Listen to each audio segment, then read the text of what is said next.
La danza patrimonial de los tobas del Estado Plurinacional de Bolivia tiene sus orígenes desde tiempos ancestrales en Oruro, caracterizada por personificar a los diversos grupos de pueblos indígenas que habitaban fuera de la cordillera de los Andes, específicamente situadas en las tierras bajas del Chaco, Oriente y Amazonía boliviana, quienes eran nombradas genéricamente pueblos de chunchos, por ser hombres guerreros ataviados de plumas, de lanza, arco y flecha.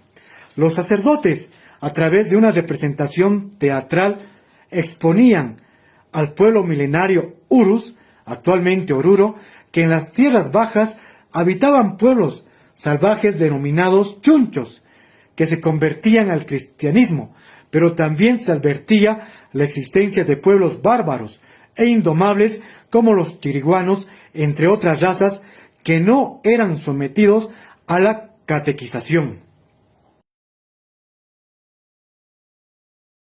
Vamos a hablar de lo que dice este periódico, lo tenemos y está en el archivo de Sucre y también está en el archivo de la Cancillería, en el cual ha encontrado una copia para demostrar justamente esta antigüedad. También hemos encontrado una copia en el archivo de la UNSA y lamentablemente en Oruro no tenemos una copia de este periódico.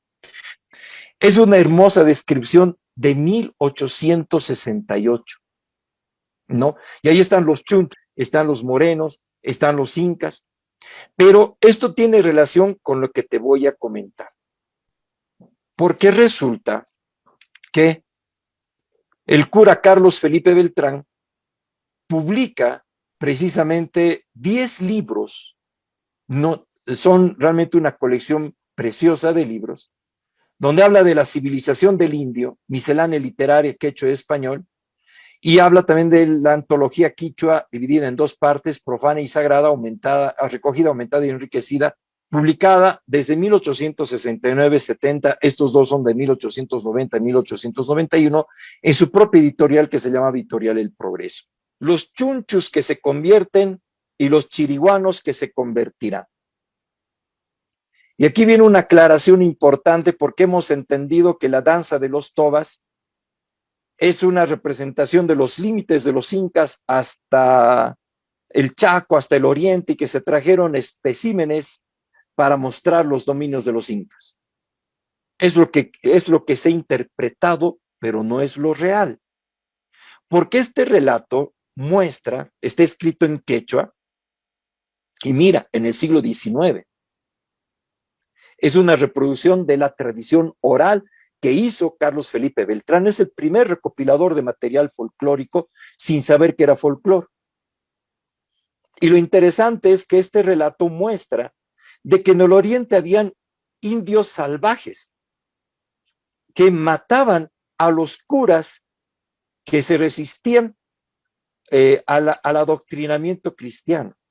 Y quería mostrar a los urus de acá de que habían bárbaros, salvajes, que no todos los indios eran iguales, porque los que vivían aquí eran más civilizados que los del Oriente. Y ahí viene el relato, los chunchus que se convierten y los chiriguanos que se convertirán, porque no lograron convertirlos al cristianismo. Y el relato es precioso, es muy lindo.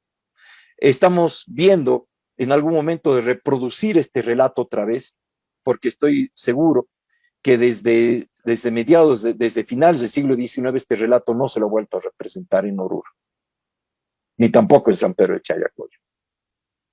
Tenían como su gremio y ellos tenían su proceso devocional hacia la Virgen del Socavón.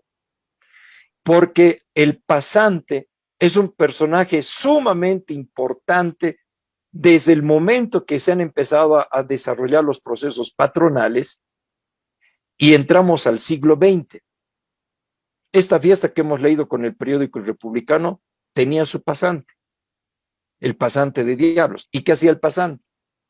Hacía su convite de plata, y llamaba a los de su gremio para que acompañen al cortejo, y a su gremio se vestían de chunchos.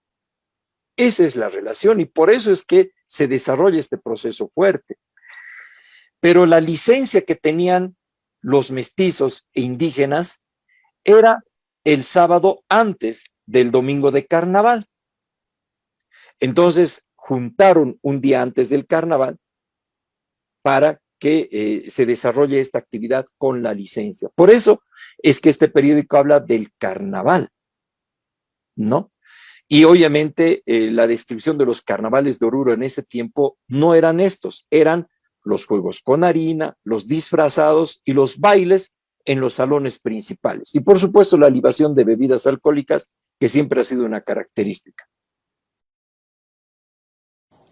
A inicios del siglo XX se institucionalizan las primeras comparsas folclóricas a merced de los pasantes o prestes.